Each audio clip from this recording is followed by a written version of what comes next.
Dia, boa tarde ou boa noite. Vamos à nossa dose semanal de literatura, jovens. Continuando aí falando sobre parnasianismo. Deixa eu voltar só um pouquinho aqui. Vocês estão na frente B, capítulo 3, volume 2. Vou dar sequência aí a esse assunto tão importante. Hoje a aula vai ser um pouquinho mais curta porque a parte teórica eu já mostrei para vocês. E hoje nós vamos falar um pouquinho sobre a tríade parnasiana, né? Que é composta por esses poetas importantíssimos, Alberto de Oliveira, Raimundo Correia e Olavo Bilac.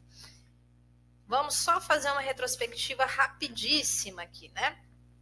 Parnasianismo trata-se de poema, não existe prosa no parnasianismo. É a única escola literária que vai se debruçar, se dedicar à criação poética em sua totalidade. Toda vez que você escuta arte pela arte, nós estamos falando de parnasianismo. O parnasianismo não tem um teor social, pedagógico, crítico.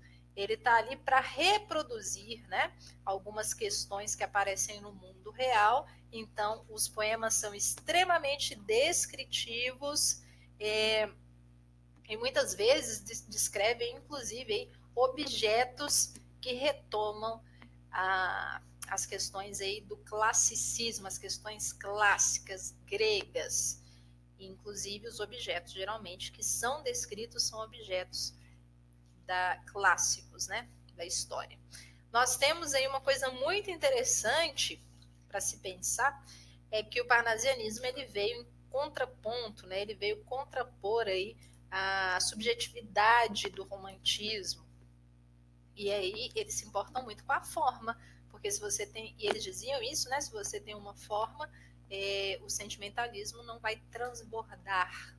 E é super legal pensar nisso. Então eles eram maravilhosos com as rimas e com a forma dos seus poemas. Extremamente cuidadosos, sabiam escolher palavra por palavra e criar ali um cenário que, se você quiser, consegue até desenhá-lo só com as descrições poéticas aí, ok? Lembrando que foi uma extrema influência do parnasianismo europeu, né, que chega aqui no Brasil, e foram extremamente influenciados pela Art Nouveau, que é aquele tipo de arte ali do século XIX, né, que é uma tendência estética, arquitetônica, que acaba usando aí estruturas de metal, né, de uma forma bem rebuscada, bem bonita. Eu, particularmente, gosto muito de Arte Nouveau,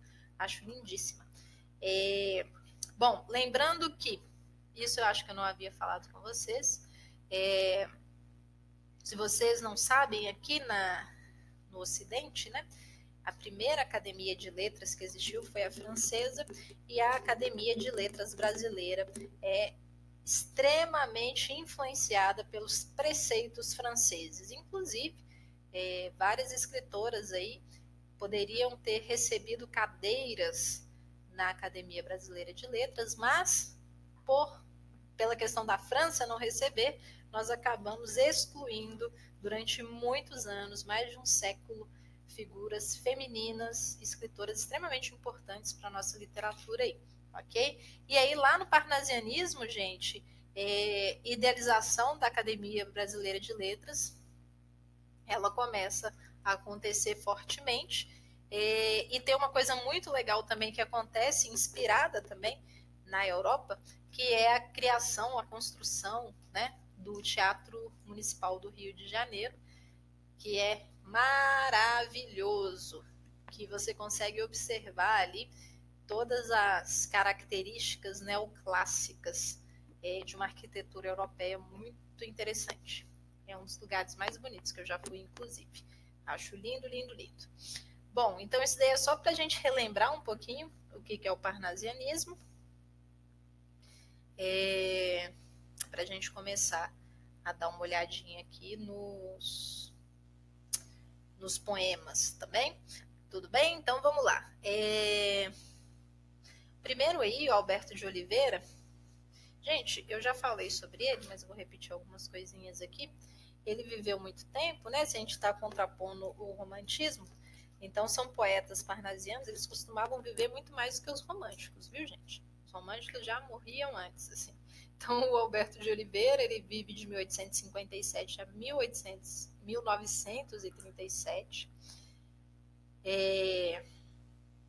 E ele tem uma coisa... Gente, não existe, isso é muito sério, prestem atenção, nenhuma escola literária que não beba de outras escolas literárias. Então, o parnasianismo, por mais que eles quisessem se esvaziar do romantismo, os autores ainda carregam certos traços ali intimistas do romantismo, tá? E o Alberto de Oliveira e o Olavo Bilac trazem isso dentro dos seus poemas. Bom, como eu já falei sobre o Alberto de Oliveira na última aula, só para relembrar alguns poemas super importantes dele, é o Vaso Grego e Vaso Chinês, é uma duplinha de poemas aí muito interessantes que costumam cair nas provas, inclusive. Tá? Então, os dois são sonetos e eles descrevem esses objetos clássicos aí com detalhes de estética, né? Detalhes aí da materialidade desses objetos. Então é uma referência à mitologia e a escrita é sofisticada e preciosista. São palavras que a gente costuma usar para o modernismo. Tranquilo? Tem uma característica interessante também do Alberto de Oliveira, gente, que é a animização, ou seja, a personificação da natureza. Tá? Então, ele costuma personificar elementos naturais e dar características humanas a eles. E às vezes ele usa seres mitológicos para fazer isso. Tranquilo? Vamos para o próximo, nosso queridinho aí, Raimundo Correia. Raimundinho nasceu em 1860, morreu em 1911, também viveu muito mais que os românticos, né, que morriam lá aos 19, 20 anos, a Lira dos 20 anos, né, por exemplo, aí logo depois ele acaba morrendo.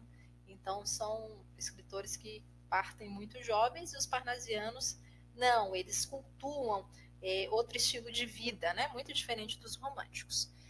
Vamos lá. O que vocês têm que saber sobre o Raimundo?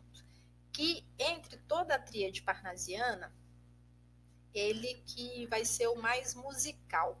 Então, os poemas dele têm uma cadência musical muito interessante. Ele trabalha as rimas de forma muito musical. E a gente consegue perceber isso nas leituras, tá? Bom, ele escreve, inclusive, um livro chamado Sinfonias, de 1882, e entre os sonetos que são os mais importantes estão As Pombas, Mal Secreto e O Vinho de Hebe. Só que esses poemas aí, gente, o próprio Raimundo, né? Ele é mais flexível em relação à forma dos parnasianos, tá? Então ele vai ter uma forma de escrita ali que não necessariamente vai ser tão fixa, apesar dele usar também sonetos. Eu vou ler para vocês aqui dois poeminhas que eu gosto, que são, acho que eu vou ler esses dois para a gente entender. O primeiro é As Pombas, que também é um soneto, tá? Que está lá na Antologia Poética. E é o seguinte, vamos analisar aí. As pombas. Vai-se a primeira pomba despertada, vai-se outra mais outra, enfim, dezenas de pombas, vão-se dos pombais apenas, raia sanguínea e fresca a madrugada. E à tarde, quando a rígida nortada sopra os pombais de novo elas, serenas, reflutando as asas, sacudindo as penas, voltam todas em banho, em revoada. Também dos corações onde abotoam sonhos, um por um, céleres voam, como voam as pombas dos pombais. No azul de adolescência as asas soltam, fogem, mas os pombais, as pombas voltam, e eles, aos corações, não voltam mais. Bom, então ele está fazendo uma comparação de pombas com sonhos, ok? É esse paralelo que ele faz aí. Existe uma movimentação, você consegue perceber, né? A descrição dos movimentos desses pássaros. E é essa análise, né, essa metáfora dos pássaros representando os sonhos. Tranquilo? Bom, vamos lá. Esse outro que se chama Mal Secreto, ele é muito interessante. Eu não vou falar qual que é a representação, qual que é a metáfora, não, mas vou ler para vocês e a gente vai discutir. Se chama Mal Secreto. Inclusive, algumas músicas aí brasileiras têm esse nome também, em homenagem a esse célebre poema brasileiro. Acompanhem comigo aí. Se a cólera que espuma, a dor que mora, n'alma e destrói cada ilusão que nasce, tudo que punge, tudo que devora, o coração no rosto se estampasse. Se pudesse o espírito que chora ver através da máscara da face, quanta gente, talvez, que inveja agora nos causa, então piedade nos causasse. Quanta gente que ri, talvez consigo, guarda um atroz reconde do inimigo, como invisível chaga cancerosa. Quanta gente que ri, talvez existe, cuja aventura única consiste em parecer aos outros venturosa. Gente, esse poema é legal demais. Eu gosto muito. Ele está fazendo uma metáfora em relação à vida e à existência humana, ok? Que metáfora que é essa, gente? É uma dualidade entre o próprio ser, entre a essência do ser, o que se é, e uma máscara que se usa para disfarçar essa nossa essência, né? É um tapa na cara isso daqui, gente. Então a metáfora é uma situação existencial, né? Que é quando a gente recalca o sofrimento, quando a gente oculta o sofrimento para mostrar, para exibir aí uma máscara, né? Aquilo que não é real. Então ele dá essa cutucada aí dentro do âmago da gente.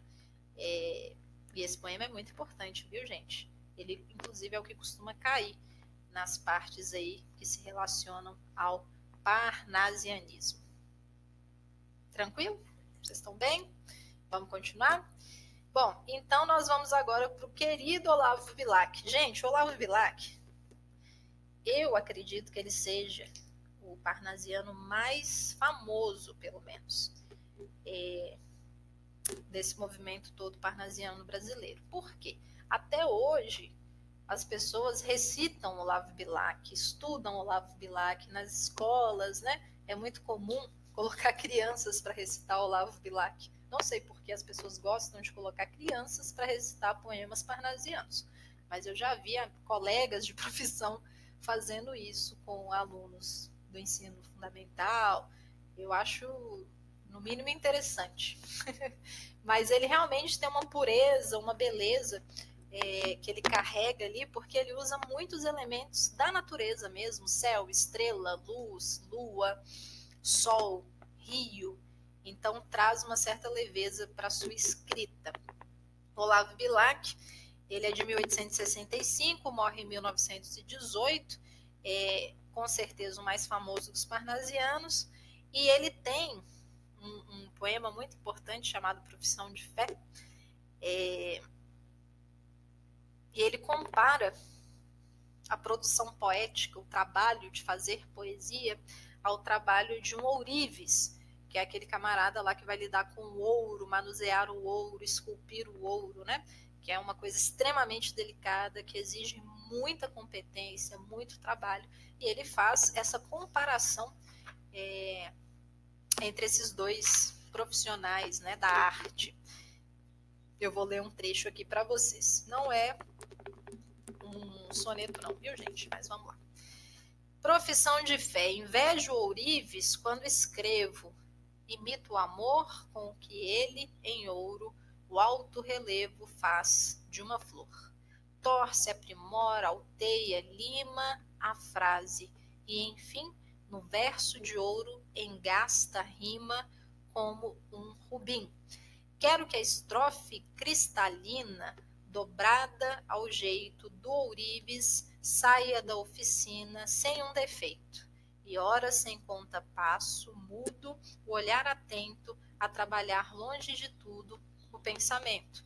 porque o escrever tanta perícia, tanta requer que ofício tal, nem a notícia de outro qualquer. Eu gosto muito desse poema porque ele é uma representação explícita do que é o próprio parnasianismo. Parnasianismo não é inspiração, é trabalho, é se atentar aos detalhes, é esculpir, é quase um trabalho mesmo de um ourives, que vai ali se debruçar, né, em um objeto e vai ter que moldá-lo da melhor forma possível e da forma mais bonita, esteticamente mais harmoniosa. Por isso que esse poema é muito importante. Profissão de Fé. Poema que também costuma cair em provas. Lembrando aí um pouquinho sobre a estrutura, né, parnasiana, o molde aí, esse Profissão de Fé, ele alterna os versos octassílabos e tetrassílabos e tem um ritmo bem regularzinho, né? Você consegue identificar as rimas entrecortadas aí de uma forma musical também. Tranquilo? Tudo bem? Vamos dar continuidade, então. Esse poema é um poema que eu gosto de pedir para os alunos interpretarem, então já fica a dica aí da professora para vocês, tá bom? Poema que possivelmente eu cobro em questões de parnasianismo. Bom, então vamos lá. Falando um pouquinho aí sobre os recursos, e aqui é uma parte bem técnica, então eu vou ter que passar os termos técnicos para vocês. Os recursos de linguagem literária muito usados dentro do parnasianismo, né? Os recursos internos dos poemas, são o eco, a anáfora e a onomatopeia. Só que a onomatopeia é de um jeito um pouquinho diferente, tá, gente? Que nós conhecemos. Bom, esses recursos aí, eles buscam dar uma expressividade maior pro poema, né? Não tenho o que dizer, para você trazer mais expressividade interna aí, tranquilo? E esses recursos, eles não cabem só ao parnasianismo, eles estão presentes aí ao longo das escolas literárias, o romantismo usa, o barroco usa, Gregório de Matos usa muito. Então vamos ver o primeiro aí, um exemplo de eco, ok? E eu vou ler um trecho de um poema do Gregório de Matos, que vocês já conhecem, inclusive, que no ano passado ele até caiu na prova. Boca de Inferno, né? O Boca do Inferno, Gregório de Matos, barroco, cantando aí a dualidade entre o ser e a sua animalidade, os seus pecados e a sua tentativa de se aproximar de Deus, né? Da sua espiritualidade. Vamos observar o eco aí dentro, gente, ó. Que falta nessa cidade? Verdade. Que mais por sua desonra? Honra. Falta mais que se lhe ponha? Vergonha. E tem um outro exemplo aqui de eco também, que é do Paulo Leminski, modernista, né? Ele que vai ali falar sobre fazer poemas concretos maravilhosos. Olha que legal. Um texto morcego seguia por ecos, um texto cego, um eco antigo, um grito na parede, rede. O eco, gente, é isso mesmo, de você repetir sons, não são rimas, né? São repetições de sons, geralmente não, que ficam aí dentro do mesmo verso. Não são rimas porque eles estão dentro do mesmo verso e é uma repetição de partes ou da mesma palavra. Tranquilo? Beleza. O segundo é a anáfora, e esse recurso ele é bem tranquilo da gente entender, que é a mesma palavra, um grupo de palavras, né, que vai se repetir no início das frases ou em vários versos seguidos aí. E eles são usados não só para dar um recurso auditivo, mas é para você enfatizar alguma ideia que está ali dentro do texto, ok? Então, a anáfora é essa repetição de som no início dos versos e ela tem muito a ver com o tema também. Vamos ver, escutar aí um pouquinho de anáfora nesse trechinho do poema do Vicente de Carvalho. Prestem atenção. Eis o vício do bugre, eis o meu vício inato, eis que o que eu em remorso e cólicas resgato, eis o crime de ser neto de meus avós. Então, a anáfora é onde? Eis, eis, eis. Que aqui é uma exaltação dessas ideias, por isso que ele faz essa repetição. Tranquilo? E um pedacinho aí que eu adoro, um trechinho do Sagarana, do Guimarães Rosa. Olha só como que fica. Lá em cima daquela serra passa boi, passa boiada, passa gente ruim e boa, passa a minha namorada. Então nós temos aqui o passa, passa, passa, que é a anáfora, né, esse recurso, indicando aí um movimento dentro desse trecho do poema. Então a ideia de movimento. Tranquilo? E por último, a onomatopeia, que são as palavras escolhidas para compor uma frase ou um verso que imitam sons, né? Pode ser som de animal, objeto, fenômeno da natureza. E não necessariamente, gente, tem que ser, né, aqueles barulhos, au, au, miau, bum. As onomatopeias, às vezes, elas são muito mais sutis e a gente tem que perceber. Vocês sabem uma palavra que é onomatopeica, por exemplo? Pipoca. Olha só, pipoca. Por quê? Eu tenho dois sons bilabiais plosivos, que é o som da pipoca quando estoura, ó, pipó. Esses dois sons são onomatopeias. Então, onomatopeia não necessariamente vai ser aquela coisa explícita, tá? Então, olha só, o primeiro exemplo aqui. Chove, chuva, choverá. Barulho de chuva. A própria palavra chuva já nasce aí do som do próprio fenômeno. Tranquilo?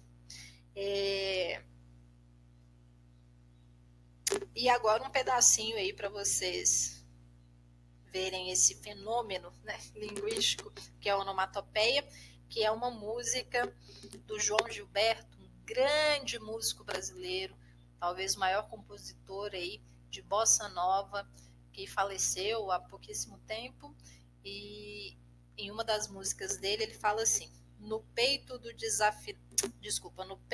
desafinados também bate um coração. E aí? Isso é né, ele acaba mimetizando aí o som da própria batida do coração. No peito do desafinado também bate um coração. P, ba, tá vendo? T, são sons possíveis aí das batidas do coração. E dentro do parnasianismo, eles usam muito esses recursos internos.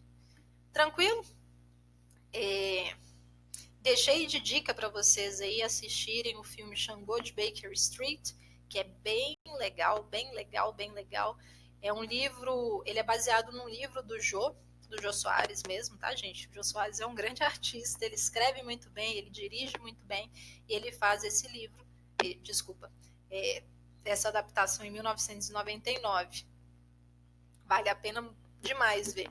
E eu deixei para vocês no roteiro também uma parte biográfica de um dos autores, acho que eu coloquei de dois, da tríade parnasiana, para vocês saberem um pouquinho sobre a vida deles, ok? Bom, é isso por hoje, espero que vocês tenham gostado, um beijo e tchau!